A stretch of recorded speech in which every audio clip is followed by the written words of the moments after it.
नमस्कार good morning everyone मु आर्या आज गुरुत्वपूर्ण खबर गुड़िक आपण मानक जनइबी न्यूज गुड़िक भल लगे निश्चित भाव गोटे लाइक करी चैनल को सब्सक्राइब करदे। तो चलतु आज गुरुत्वपूर्ण खबर गुड़िक नजर पकाइबा। तेबे काड़िया छात्रवृत्ति योजना रे पंजीकरण तारीख बढ़ाइले राज्य सरकार। तेबे उच्च शिक्षा पाई आर्थिक सहायता प्रदान करुथिबा काड़िया स्कॉलरशिप योजना रे आवेदन करिबा पाई चाषी परिवार छात्र छात्री मानंगु राज्य सरकार अधिक समय देइछन्ति। मुख्यमंत्री नवीन पटनायक अनुमोदन क्रमे ऑनलाइन आवेदन शेष तारीख पूर्व जनवरी 31 थिबा बेले एगु फेब्रुआरी 8 तारीख को वृद्धि कर जाई अछि। छात्र छात्री अनुरोध पाइबा पर कृषि एवं कृषक सशक्तिकरण विभागटी एही अवधि वृद्धि पाई प्रस्ताव नैछि। जनवरी 9 तारीख आरंभ होइतबा एही योजना पाई ऑनलाइन रजिस्टर रे राज्य तथा राज्य बाहर उभय सरकारी एवं बेसरकारी अनुष्ठान रे वैषयिक एवं वृत्तिगत पाठ्यक्रम रे पढ़ुथिबा छात्र छात्री मानंकु शामिल करा जाई अछि। परवर्ती खबर चलित वर्षर प्रथम सूर्य पराग जानन्तु केबे। तेबे चलित वर्ष 2 थर सूर्य पराग हेब। वर्षर प्रथम सूर्य परागटी एप्रिल 8 तारिख रे हेबाकु थिबा बेले ए अमेरिका रे दृश्यमान हेबाकु जाउछि। 2017 पर पुणी थरे एपरि एक विरल सूर्य पराग देखिबाकु पाइबे अमेरिकीय। ए उत्तर अमेरिकार अनेक स्थान रे स्पष्ट भाव में दृश्यमान हेब। नासा अनुसार यह प्रथमे मेक्सिकोर प्रशांत महासागर अंचल सकाळ 11:07 समय दृश्यमान हेब। जेतेबेले चंद्र संपूर्ण रूप से सूर्य को आच्छादन करे से समय अंधार घटीजीव। यह सूर्य परागटी अमेरिकार 13टी राज्य में दृश्यमान हेब। चलित वर्ष प्रथम सूर्य परागटी अनेक कारणरू स्वतंत्र रही कारण प्रायतः 7 वर्ष मध्य द्वितीय थर पर संपूर्ण सूर्य परागटी दृश्यमान हेब। यह सूर्य पराग एप्रिल 8 तारिख तथा सोमवार दिन पड़ुछे। परवर्ती खबर लोक मानंकु मिलिबो मागणा बिजुली 1 कोटी घर को मिलिबो एतिकी यूनिट्र टंका। तेबे बजेट रे बड़ घोषणा अर्थमंत्री निर्मला सीतारमण बड़ घोषणा करिसंती। एणिकी देशर लोक मानंकु मागणा विद्युत जोगाई दियाजिबो। 1 कोटी घर को 300 यूनिट जाए मिलिबो मागणा बिजुली बोली अर्थमंत्री घोषणाटी करिसंती। सोलार पैनल माध्यम रे मागणा बिजुली दियाजिबो बोली कहिसंती अर्थमंत्री। जो माने घरे सोलार पैनल अछि सेमाने एबे मागणा बिजुलीटी पाई पारिबे। आगामी 5 वर्ष अधिक 2 कोटी घर हेबो। 1 कोटी घर को 300 यूनिट जाए मिलिबो मागणा बिजुली। सोलार पैनल माध्यम रे मागणा बिजुलीटी दियाजिबो। 2023 रे भारतर G20 अध्यक्षता करिछि। G20 अध्यक्षतार भारतर प्रचुर सफलता मिलेছে। भारत एवं मध्यप्राच्य अर्थनैतिक कॉरिडोर गेम चेंजर हेबाकु जाउछि। परवर्ती खबर मनरेगा 86,000 कोटी आयुष्मान भारत को 7,500 कोटी टंका। तेबे कामचुणा बजेट रे किसी निर्देश सरकारी योजना व्ययबराद करा जाई अछि। मनरेगा एवं आयुष्मान भारत बोली योजनार बजेट को एथर वृद्धि करा जाई अछि। 2024-25 आर्थिक वर्ष रे मनरेगा 86,000 कोटी टंकार व्यवस्था करा जाई अछि। गत वर्ष यह 60,000 कोटी टंका रहिथिला। सेहिपरि आयुष्मान भारत योजना 7,500 कोटी टंकार व्ययबराद करा जाई अछि। 2023-24 वर्ष रे योजना 7,200 कोटी टंकार व्यवस्था करा जाई अछि। या बाद रे उत्पादन संयुक्त प्रोत्साहन स्कीम 6,200 कोटी एवं सेमीकंडक्टर एवं डिस्प्ले उत्पादन को अधिक त्वरान्वित करबा 6,903 कोटी, सोलार पावर ग्रिड 8,500 कोटी एवं जातीय सबुज हाइड्रोजन मिशन बजेट 600 कोटी टंकार व्यवस्था करा जाई अछि। परवर्ती खबर 1 फेब्रुआरी रूल हो जाइछि चेंज। बजेट पूर्व 5टी परिवर्तन साधारण नागरिकों ऊपर पड़ा प्रभाव। तेबे गुरुवार दिन भारत में मध्यवर्ती कालीन बजेट उपस्थापित होइछि। तेबे बजेट उपस्थापना पूर्व मध्य साधारण जनता मानक पई एक बड़ अपडेट आसी अछि। यह परिवर्तन गुड़िकर गैस सिलिंडर मूल्य वृद्धि सहित फास्टैग KYC शेष तारीख रही। तेबे या फेब्रुआरी 29 तारीख पर्यंत वृद्धि करा जाई अछि। फेब्रुआरी 1 रु देश में 5टी प्रमुख परिवर्तन होइछि। तैल कंपनी गुड़िक द्वारा गैस सिलिंडर मूल्य वृद्धि करा जाई अछि। 19 किलोग्राम व्यावसायिक गैस सिलिंडर महंगा होइछि। IMPS नियम परिवर्तन आसी अछि। जो लोकों टंका स्थानांतरित करने सहज हेब। ଏବଂ ସେମାନେ ହିତାଧିକାରୀଙ୍କ ନାମ ଯୋଡ଼ି ବ୍ୟାଙ୍କ ଆକାଉଣ୍ଟରୁ 5 ଲକ୍ଷ ଟଙ୍କା ପର୍ଯ୍ୟନ୍ତ କାରବାର କରାଯାଇପାରିବ। ପରବର୍ତ୍ତୀ ଖବର, ରାଜ୍ୟରେ ବଢ଼ିବନି ଶୀତ, ଅପରିବର୍ତ୍ତିତ ରହିବ ତାପମାତ୍ରା। ତେବେ ଅସ୍ୱାଭାବିକ ରହିବ ଫେବୃଆରୀ ମାସର ପାଣିପାଗ। ଅଦିନିଆ ବର୍ଷା ହେବ, ରାତିବେଳା ଗରମ ବି ବଢ଼ିବ, ଥଣ୍ଡା ଏକ ରକମର ଗାୟବ ହୋଇଯାଇପାରେ ବୋଲି ଏ ମାସରେ ଜଣାପଡ଼ିଛି। ଏମିତି ପୂର୍ବାନୁମାନ ଚିତ୍ର ଆଙ୍କିଛି ଭାରତୀୟ ପାଣିପାଗ ବିଭାଗ। ଫେବୃଆରୀ ମାସ ନେଇ ଜାରି ଆକଳନ ଅନୁସାରେ ଫେବୃଆରୀ ମାସରେ ଦେଶରେ ଅଦିନିଆ ବର୍ଷାର ସମ୍ଭାବନାଟି ଅଧିକ ରହିଛି। ସ୍ୱାଭାବିକଠାରୁ ଅଧିକ ବର୍ଷା ହେବ। ଓଡ଼ିଶାର ଦକ୍ଷିଣ ଉପକୂଳ, କେନ୍ଦ୍ରୀୟ ଏବଂ ଆଭ୍ୟନ୍ତରୀଣ ଓଡ଼ିଶାରେ ବର୍ଷାର ସମ୍ଭାବନାଟି ଅଧିକ ରହିଛି। ଅନ୍ୟପଟେ ଦେଶର ଅଧିକାଂଶ ସ୍ଥାନରେ ରାତିର ସର୍ବନିମ୍ନ ତାପମାତ୍ରାଟି ସ୍ୱାଭାବିକଠାରୁ ଅଧିକ ରହିବ।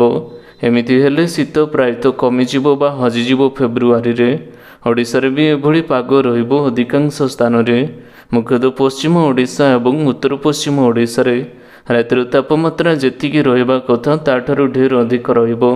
ଏମିତି ରାତିରେ ଗରମ ଲାଗିପାରେ। ଉପକୂଳ ଅଞ୍ଚଳରେ ମଧ୍ୟ ସ୍ୱାଭାବିକ ତୁଳନାରେ ରାତିର ତାପମାତ୍ରା ସାମାନ୍ୟ ଅଧିକ ରହିବ ବୋଲି ଜଣାପଡ଼ିଛି। ପରବର୍ତ୍ତୀ ଖବର, ମନରେଗା ପାଇଁ 86,000 କୋଟି, ଆୟୁଷ୍ମାନ ଭାରତକୁ 7,500 କୋଟି। ତେବେ କାମଚଳା ବଜେଟରେ କିଛି ନିର୍ଦ୍ଦିଷ୍ଟ ସରକାରୀ ଯୋଜନା ପାଇଁ ବ୍ୟୟବରାଦ କରାଯାଇଅଛି। ମନରେଗା ଏବଂ ଆୟୁଷ୍ମାନ ଭାରତ ଭଳି ଯୋଜନାର ବଜେଟକୁ ଏଥର ବୃଦ୍ଧି କରାଯାଇଛି। 2024-25 ଆର୍ଥିକ ବର୍ଷରେ ମନରେଗା ପାଇଁ 86,000 କୋଟି ଟଙ୍କାର ବ୍ୟବସ୍ଥା କରାଯାଇଅଛି। ଗତ ବର୍ଷ ଏହା 60,000 କୋଟି ଟଙ୍କା ରହିଥିଲା। ସେହିପରି ଆୟୁଷ୍ମାନ ଭାରତ ଯୋଜନା ପାଇଁ 7,500 କୋଟି ଟଙ୍କାର ବ୍ୟୟବରାଦ କରାଯାଇଅଛି। 2023-24 ବର୍ଷରେ ଏହି ଯୋଜନା ପାଇଁ 7,200 କୋଟି ଟଙ୍କାର ବ୍ୟବସ୍ଥା କରାଯାଇଥିଲା। ଏହା ବାଦ ଉତ୍ପାଦନ ସଂଯୁକ୍ତ ପ୍ରୋତ୍ସାହନ ସ୍କିମ୍ ପାଇଁ 6,200 କୋଟି, ସେମି କଣ୍ଡକ୍ଟର ଏବଂ ଡିସପ୍ଲେ ଉତ୍ପାଦନକୁ ଅଧିକ ତ୍ୱରାନ୍ୱିତ କରିବା ପାଇଁ 6,903 କୋଟି, ସୋଲାର ପାୱାର ଗ୍ରିଡ୍ ପାଇଁ 8,500 କୋଟି ଏବଂ ଜାତୀୟ ସବୁଜ ହାଇଡ୍ରୋଜେନ ମିଶନ ପାଇଁ ବଜେଟରେ 600 କୋଟି ଟଙ୍କାର ବ୍ୟବସ୍ଥା କରାଯାଇଅଛି। ପରବର୍ତ୍ତୀ ଖବର, ମଧ୍ୟବିତ୍ତମାନଙ୍କ ପାଇଁ ହାଉସିଂ ସ୍କିମ୍ ଆଣିବେ ସରକାର।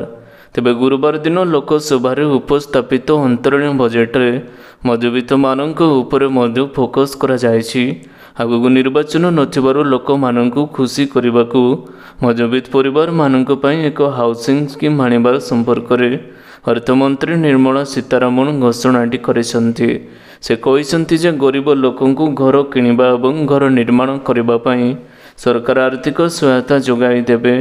ମଧ୍ୟବିତ୍ତ ବସ୍ତି ଏବଂ ଚୋଲାରେ ରହୁଥିବା ଲୋକମାନଙ୍କ ପାଇଁ ଘର କିଣିବା ଏବଂ ନିର୍ମାଣ କରିବାରେ ସରକାର ସହାୟତା କରିବେ ବୋଲି କହିଛନ୍ତି। ଯେଉଁମାନେ ଭଡ଼ା ଘରେ ରହୁଛନ୍ତି ସେମାନେ ଯୋଜନାରେ ଉପକୃତ ହେବେ ବୋଲି ଅର୍ଥମନ୍ତ୍ରୀ ନିର୍ମଳା ସୀତାରମଣ କହିଛନ୍ତି। ସେହିପରି ଅନଧିକୃତ କଲୋନୀରେ ରହୁଥିବା ଲୋକମାନେ ମଧ୍ୟ ନିଜର ଘର କିଣିବା କିମ୍ବା ନିର୍ମାଣ ପାଇଁ ସହାୟତାଟି ପାଇପାରିବେ। ପରବର୍ତ୍ତୀ ଖବର, ବଜେଟରେ କେନ୍ଦ୍ରୀୟ କର୍ମଚାରୀମାନଙ୍କ ପାଇଁ ହୋଇପାରେ ବଡ଼ ଘୋଷଣା, ମହଙ୍ଗା ଭତ୍ତା ବୃଦ୍ଧି ନେଇ ଆଶା। ତେବେ କେନ୍ଦ୍ରୀୟ ଅର୍ଥମନ୍ତ୍ରୀ ନିର୍ମଳା ସୀତାରମଣ ଆଜି ମୋଦି ସରକାରଙ୍କର ଦ୍ୱିତୀୟ କାର୍ଯ୍ୟକାଳରେ ଅନ୍ତରୀଣ ବଜେଟ୍ ଉପସ୍ଥାପନ କରାଯାଇଛି। ଏହା ତାଙ୍କର ଷଷ୍ଠ ବଜେଟ୍ ପରିବେଷଣ। ଆଗକୁ ନିର୍ବାଚନ ଥିବାରୁ ଏହି ବଜେଟରେ ବଡ଼ ଘୋଷଣା ହେବା ନେଇ ସମସ୍ତଙ୍କ ମନରେ ଆଶା ରହିଛି। ବିଶେଷ କରି ଟ୍ୟାକ୍ସରୁ ନେଇ କୃଷକ ଏବଂ ମହିଳାମାନଙ୍କ ପାଇଁ ଏହି ବଜେଟଟି ଆଶାଜନକ ହେବ ବୋଲି ଆଶା କରାଯାଉଛି। ଏହା ସହିତ କେନ୍ଦ୍ର କର୍ମଚାରୀଙ୍କର ମହଙ୍ଗା ଭତ୍ତା ବଢ଼ିବା ନେଇ ସମ୍ଭାବନାଟି ରହିଅଛି। ଆଶା କରାଯାଉଛି ସରକାର ଏହି ବଜେଟରେ 4% ମହଙ୍ଗା ଭତ୍ତା ବୃଦ୍ଧି କରିବେ। ଯଦି ଏପରି ହୁଏ ତେବେ ସପ୍ତମ ବେତନ ଆୟୋଗ ଆଧାରରେ ମହଙ୍ଗା ଭତ୍ତାକୁ ବୃଦ୍ଧି କରି 50% କରିଦିଆଯିବ। ପରବର୍ତ୍ତୀ ଖବର, ପ୍ରଶ୍ନପତ୍ର ଲିକ୍ କଲେ 1 କୋଟି ଟଙ୍କା ଜରିମାନା, 10 ବର୍ଷ ଜେଲ୍ ବିଲ୍ ଆଣିବେ ସରକାର। ତେବେ ପ୍ରବେଶିକା ପରୀକ୍ଷାରେ ପ୍ରଶ୍ନପତ୍ର ଲିକ୍ କିମ୍ବା କୌଣସି ପ୍ରକାରର ଠକାମି ରୋକିବାକୁ ସଂସଦରେ ବଜେଟ୍ ଅଧିବେଶନରେ ଏକ ବିଲ୍ ଆଣିବାକୁ ଯୋଜନା କରୁଛନ୍ତି କେନ୍ଦ୍ର ସରକାର।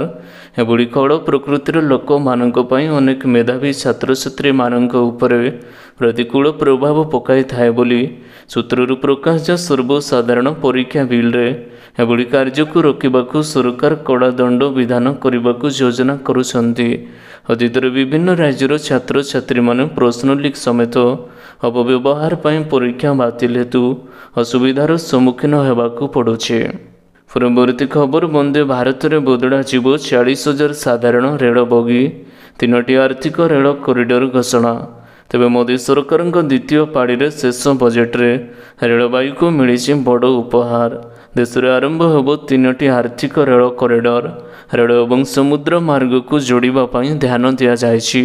ବନ୍ଦେ ଭାରତ ପାଇଁ 40,000 ବଗି ନିର୍ମାଣ କରାଯାଇଅଛି। ଏହା ସହିତ ଦେଶରେ ବୃଦ୍ଧି ପାଉଛି ବିମାନ ବନ୍ଦର ସଂଖ୍ୟା। ଦେଶର ଭିତ୍ତିଭୂମିରେ 11,11,111 କୋଟି ଟଙ୍କା ଖର୍ଚ୍ଚ ହେବ। ପରବର୍ତ୍ତୀ ଖବର ଖୁବ୍ ଶୀଘ୍ର ଲଞ୍ଚ ହେବାକୁ ଯାଉଛି ଭୋଡାଫୋନ 5G ସର୍ଭିସ୍। ସମ୍ପୂର୍ଣ୍ଣ ଭାବରେ ବନ୍ଦ ହେବ 3G ସର୍ଭିସ୍। ତେବେ ଖୁବ୍ ଶୀଘ୍ର ଲଞ୍ଚ ହେବାକୁ ଯାଉଛି ଭୋଡାଫୋନର 5G ସର୍ଭିସ୍। ନିକଟରେ ଭୋଡାଫୋନର 19 କୋଟି ୟୁଜର୍ସମାନଙ୍କ ପାଇଁ 5G ସର୍ଭିସ୍ ସମ୍ବନ୍ଧୀୟ ଏକ ବଡ଼ ଅପଡେଟ୍ ଆସିଛି। ଭୋଡାଫୋନ ଆଇଡିଆ ଚଳିତ ବର୍ଷ ଏହାର 5G ସର୍ଭିସ୍ ଲଞ୍ଚ କରିବାକୁ ଯାଉଛି। ଏୟାରଟେଲ୍ ଏବଂ ଜିଓ ସହିତ ଭୋଡାଫୋନ 2022 ମସିହାରେ 5G ସ୍ପେକ୍ଟ୍ରମ୍ ନିଲାମରେ ମଧ୍ୟ ଭାଗ ନେଇଥିଲା, କିନ୍ତୁ ଏପର୍ଯ୍ୟନ୍ତ କମ୍ପାନୀ 5G ସର୍ଭିସ୍ ଲଞ୍ଚ କରିବାରେ ସକ୍ଷମ ହୋଇନାହିଁ। ଅନ୍ୟପଟେ ଅକ୍ଟୋବର 5G ସର୍ଭିସେସ୍ ଆରମ୍ଭ ହେବା ପରେ ଏୟାରଟେଲ୍ ଏବଂ ଜିଓ ସେମାନଙ୍କର 5G ସର୍ଭିସ୍ ଲଞ୍ଚ କରିଥିଲେ। ଏହି ଉଭୟ କମ୍ପାନୀ 5G ସର୍ଭିସ୍ ରୋଲ୍ଆଉଟ୍ର ପ୍ରଥମ ପର୍ଯ୍ୟାୟଟି ସମାପ୍ତ କରିଅଛନ୍ତି। ପରବର୍ତ୍ତୀ ଖବର ଦେବଗଡ଼, ଅନୁଗୁଳ ଏବଂ ଢେଙ୍କାନାଳ ଜିଲ୍ଲାରେ ଲକ୍ଷ୍ମୀ ବସ୍ ଯୋଜନାର ଶୁଭାରମ୍ଭ କଲେ ମୁଖ୍ୟମନ୍ତ୍ରୀ। ତେବେ ଆଜି ମୁଖ୍ୟମନ୍ତ୍ରୀ ଶ୍ରୀ ନବୀନ ପଟ୍ଟନାୟକ ଭିଡ଼ିଓ କନଫରେନ୍ସିଂ ଜରିଆରେ ଦେବଗଡ଼, ଅନୁଗୁଳ ଏବଂ ଢେଙ୍କାନାଳ ଜିଲ୍ଲାରେ ଲକ୍ଷ୍ମୀ ବସ୍ ଯୋଜନାର ଶୁଭାରମ୍ଭ କରିଛନ୍ତି। ଏହି ଅବସରରେ ମୁଖ୍ୟମନ୍ତ୍ରୀ କହିଛନ୍ତି, ଲକ୍ଷ୍ମୀ ବସ୍ ଆମ ଜୀବନକୁ ସହଜ କରିଛି। ଗାଁର ଅର୍ଥନୀତିକୁ ମଜବୁତ କରିବାରେ ଏହା ଗୁରୁତ୍ୱପୂର୍ଣ୍ଣ ଭୂମିକା ଗ୍ରହଣ କରିବ ବୋଲି ସେ କହିଛନ୍ତି। ସୂଚନାଯୋଗ୍ୟ ଯେ ଏହି ଯୋଜନାର ପ୍ରଥମେ ମାଲକାନଗିରିରେ ଆରମ୍ଭ ହୋଇଥିଲା। ପ୍ରଥମ ପର୍ଯ୍ୟାୟରେ ମାଲକାନଗିରି, ନବରଙ୍ଗପୁର, ରାୟଗଡ଼ା, କଳାହାଣ୍ଡି, ଗଜପତି ଏବଂ କୋରାପୁଟ ଜିଲ୍ଲାବାସୀ ଲକ୍ଷ୍ମୀ ବସ୍ ସେବାଟି ପାଇଥିଲେ।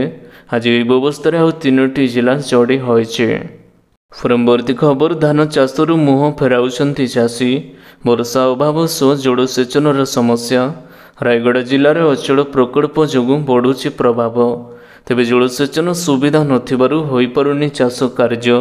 ଜମିକୁ ଜଳ ଯୋଗାଣ ପାଇଁ ଉଠା ଜଳସେଚନ ପ୍ରକଳ୍ପ ରହିଛି।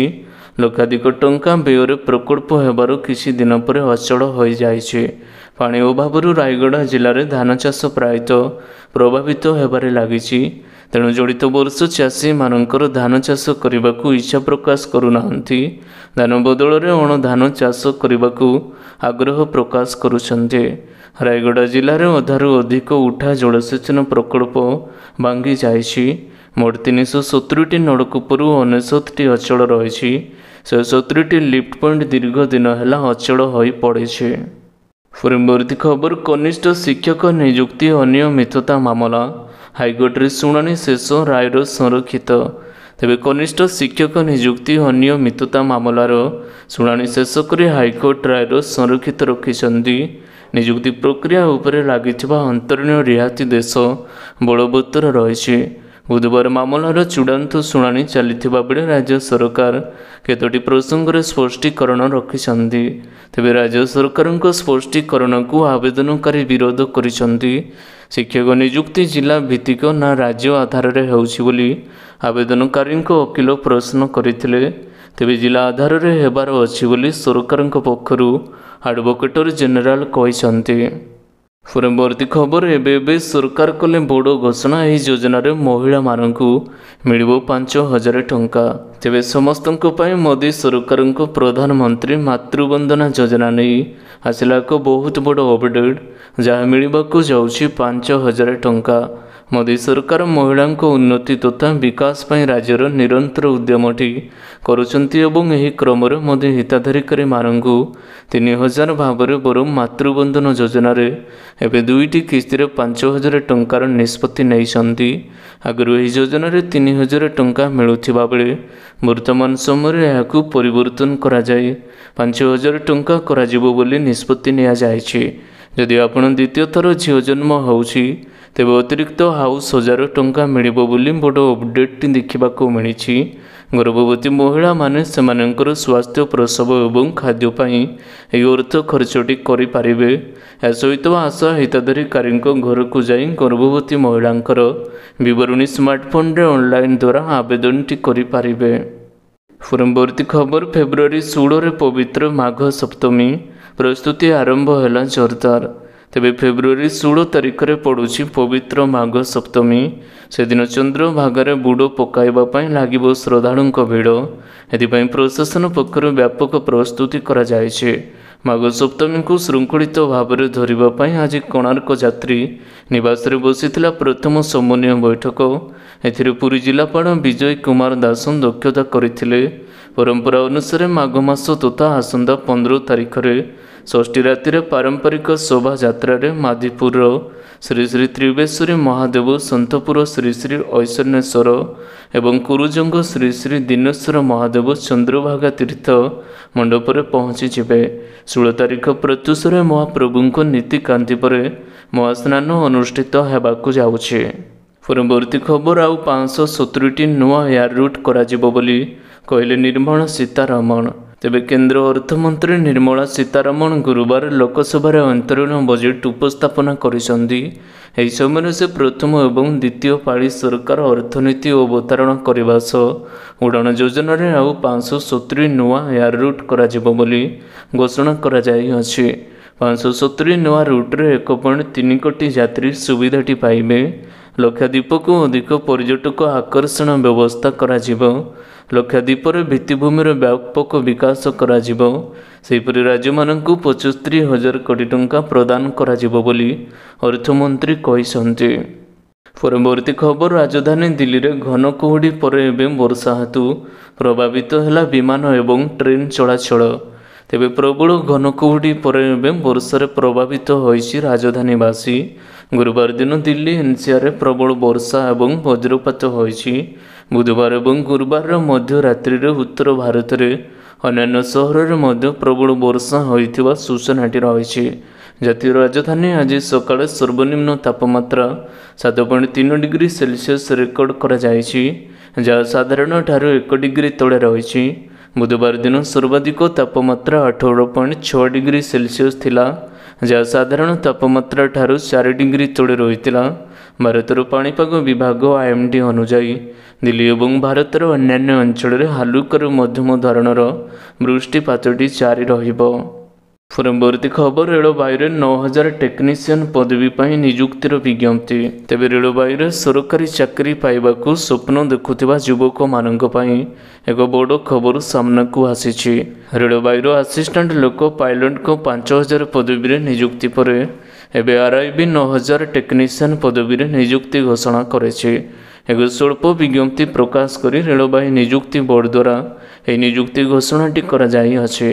ବିଜ୍ଞପ୍ତି ଅନୁଯାୟୀ ଏହି ନିଯୁକ୍ତି ପାଇଁ ବିସ୍ତୃତ ବିଜ୍ଞପ୍ତି ଫେବୃଆରୀ 2024 ମାସରେ ପ୍ରଦାନ କରାଯିବ ଏବଂ ମାର୍ଚ୍ଚ-ଏପ୍ରିଲ ମାସରୁ ଅନଲାଇନ୍ ଆବେଦନ ପ୍ରକ୍ରିୟାଟି ଆରମ୍ଭ ହୋଇଯିବ। ଆବେଦନ ଆରମ୍ଭ ହେବା ପରେ ପ୍ରାର୍ଥୀମାନେ ଭାରତୀୟ ରେଳବାଇର ଅଫିସିଆଲ ୱେବସାଇଟ୍ indianrailways.gov.in ପରିଦର୍ଶନ କରି ଆବେଦନ ଫର୍ମଟି ପୂରଣ କରିପାରିବେ। ତେବେ ଆଶା କରୁଛି ଆଜିର ଗୁରୁତ୍ୱପୂର୍ଣ୍ଣ ଖବର ଗୁଡ଼ିକ ଆପଣମାନଙ୍କୁ ନିଶ୍ଚିତ ଭାବରେ ଭଲ ଲାଗିଥିବ। ଯଦି ଭଲ ଲାଗିଥାଏ ଭିଡ଼ିଓକୁ ଗୋଟେ ଲାଇକ୍ କରନ୍ତୁ ଏବଂ ଚ୍ୟାନେଲକୁ ସବସ୍କ୍ରାଇବ୍ କରିବା ପାଇଁ ବିଲକୁଲ ବି ଭୁଲନ୍ତୁ ନାହିଁ। ଆପଣଙ୍କ ଭଲ ପାଇବା ସ୍ୱରୂପ ଭିଡ଼ିଓକୁ ସେୟାର କରିଦେବେ। ପୁଣି ଦେଖା ହେବ ଲାଟେଷ୍ଟ ଅପଡେଟ୍ରେ। ସେତେବେଳୁ ପର୍ଯ୍ୟନ୍ତ ବିଦାୟ ନେଉଛି। ବନ୍ଦେ ମାତରମ୍, ଟେକ୍ କେୟାର, ବାଏ ବାଏ।